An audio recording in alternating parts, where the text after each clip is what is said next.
जे अतिशय गंभीर स्वरूपाचा तुम्ही आरोप केलेला आहे, यावेळेला उद्धव बाळासाहेब ठाकरेंच्या शिवसेनेच्या उपनेत्या सुषमाताई अंधारे देखील आपल्यासोबत जोडल्या गेल्या आहेत। सुषमाताई, खरं तर यापूर्वी झालेल्या चर्चेमध्ये अनेक प्रकारचे मुद्दे झाले की ऑपरेशन टायगरला संमती भाजपची नाही, मात्र याला कारणीभूत स्वतः संजय राऊत आहेत आणि दुसरे नेते म्हणजे उद्धव ठाकरे देखील। या अनुषंगाने या सगळ्या चर्चा सुरू होत्या।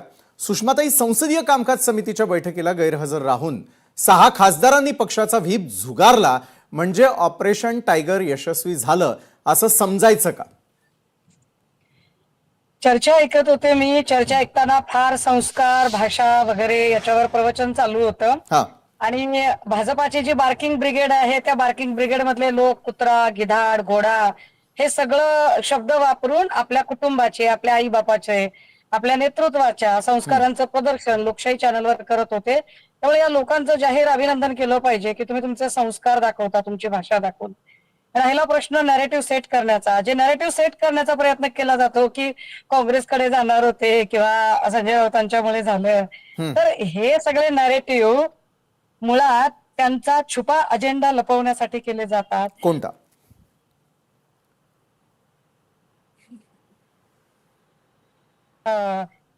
फेल गेला कार्यक्रम आणि डिलिमिटेशन बिलचा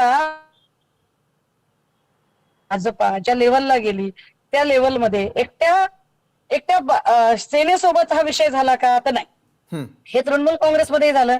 आता मग तृणमूल काँग्रेसमध्ये काय संजय राऊत होते का?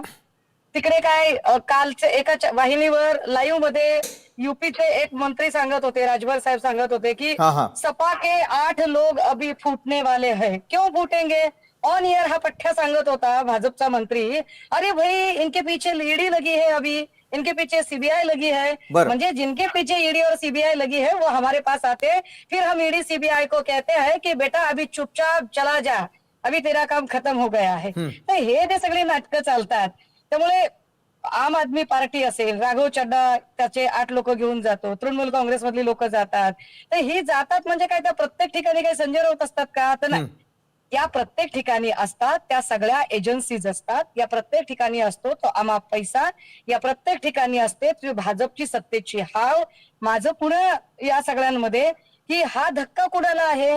हा धक्का सगळ्यात मोठा देवेंद्र फडणवीसांना आहे। कारण देवेंद्र फडणवीसांना दिल्लीचा तख्त खुणावत होता, आपण दिल्लीत पंतप्रधान पदाच्या खुर्चीपर्यंत जाऊ शकतो असं वाटत होतं। त्यामुळे शिंदे सेनेला जन्माला घालणारी, शिंदे सेनाची सरोगेट मदर म्हणून वावरणारे जे दिल्लीतले भाजपचे नेते आहेत, त्यांनी शिंदेच्याच मदतीने एक मोठा स्पीड ब्रेकर फडणवीसांच्या समोर टाकलेला आहे। त्यामुळे मेलेलं कोंबडं आगीला घाबरत नाही। सोडा, आम्ही तर काय सत्तेशिवाय राहायचं ठरवलंच होतं। आम्ही शून्यातनं पुन्हा उभे राहिलो, शून्यातनं 20 आमदार निवडून आणले।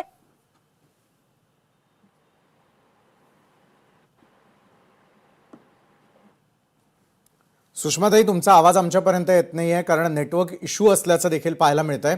पुन्हा एकदा आपल्याकडे येईलच, मात्र आता मगाशी जो उल्लेख झाला बोलू शकत नाही, आम्ही ब्रँड केलेलं चिन्ह आहे। 1 मिनिटातच संपवणार आहे मी, कारण मला पुढे कामासाठी पोहोचायचं आहे। त्यामुळे काय होतं ना की जे अतिशय बार्किंग ब्रिगेड मधले एकदम बकवास लोक आहेत की ज्यांना कुठलंही पद दिलं तरी तो ऑरा येणार नाही आणि ती लेवल ज्यांची वाढणार नाही, ज्यांची बौद्धिक क्षमता वाढणार नाही, आणि ज्यांना ठरवून प्रमोट केलं जातं की राऊतांच्या नंतर कोण बोलायचंय, तर राऊतांच्या नंतर हा बोलेल, राऊतांच्या नंतर तो, कारण त्याला तुकडा दिल्यावर त्याला भुंकायचंच काम दिलं असतं। त्याने भुंकलं पाहिजे, भुंकणे त्याचा धर्म आहे। त्याने जितकं भुंकेल तितकं आम्ही एन्जॉय करतो, आणि त्याने त्याची लायकी एकदा तपासायची की सोशल मीडियावर किंवा एकूण या सगळ्यांमध्ये बाबा तुझी लायकी काय दिसते, तर तुझ्या भुंकण्यासाठीच किंवा चंद्रशेखर बावनकुळेंचं कलेक्शन गोळा करण्यासाठीचा एक दलाल म्हणून ज्याची ओळख असते, अशा लोकांनी काही बोललं तर त्याने आम्हाला काही फरक पडत नाही। पण सुषमाताई, मला एक तांत्रिक प्रश्न तुम्हाला विचारायचा आहे। सुषमाताई, 4 वर्षात नवनाथजी मी येतो। विशालजी मी 1 मिनिट घेतो।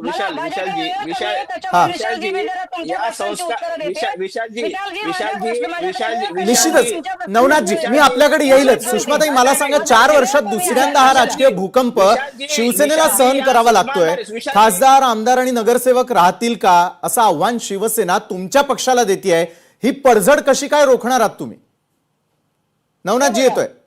ही पडझड एकट्या भाजप एकट्या शिवसेनेची पडझड आहे का? तर ते अजिबात तसं नाहीये. अजिबात ही आम्ही जी सहन पडझड करणार आहे नाही. ही पडझड या ही संस्काराच्या तृणमूल गप्पा काँग्रेसची या आहे. सुषमा अंधारेंनी एक मांडू लक्षात घ्या. नये. या संस्काराच्या भुंकणाऱ्या गप्पा कुत्र्याला सुषमा बंद करा, अंधारेंनी नाही मांडू तर नये. मला सोडावं सुषमा लागेल अंधारे शो. 12 पक्षामध्ये त्या अशा भुंकून कुत्र्याला नवनाथजी. बंद करा. 12 पक्षामध्ये भुंकून सुषमाताई इथं आलेल्या आहेत. त्यामुळं संस्काराच्या गप्पा सुषमा अंधारेने मांडू नये.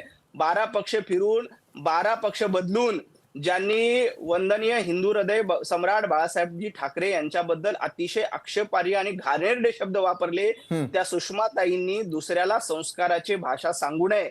आणि कुत्रे वगैरे कोण आहेत ते महाराष्ट्र बघतोय. कुत्र्यासारखं कोण वागतं, कोण भुंकतंय हे देखील महाराष्ट्र बघतोय. आणि यांनी 12 पक्ष फिरून या उबाटा गटाच्या आता प्रवक्त्या झाल्यात. यांना जनतेतनं कोणीही निवडून दिलेलं नाही आणि यांना कोणीही निवडून देणार देखील नाही. दलाली करण्यासाठी या उबाटा गटामध्ये आल्यात. बीडच्या जिल्हाध्यक्ष जिल्हा प्रमुख यांनी देखील यांच्या कानाखाली लगावलेली आहे. अशा कानाखाली लगावलेल्या आणि ज्यांनी दलाली नवनाथजी. घेऊन आपल्या घरातले टेबल खुर्ची फर्निचर घेण्यासाठी ज्यांनी आपल्या जिल्हा प्रमुखांकडनं दलाली घेतली, अशांनी भारतीय जनता पार्टीच्या संस्काराबद्दल बोलू नये. बरं नवनाथजी, तुमचं उत्तर सुषमाताईंना मिळालेलं असेल, त्या आत्ता यावेळेला आपल्याबरोबर चर्चेत नाहीये. माझं म्हणणं आपण पुन्हा एकदा मुद्द्याकडे येऊयात. पुढचा प्रश्न नवनाथजी पळून तुमच्यासाठी. जायची अशी सवय आहे. असं बोलायचं आणि पळून जायचं हीच यांना सवय आहे. बरं, पण नवनाथजी, संजय राऊत म्हणाले होते की ईडी सीबीआय आमच्याकडे द्या, महाजनांना आम्ही आमच्याकडे घेऊन फोडून दाखवतो.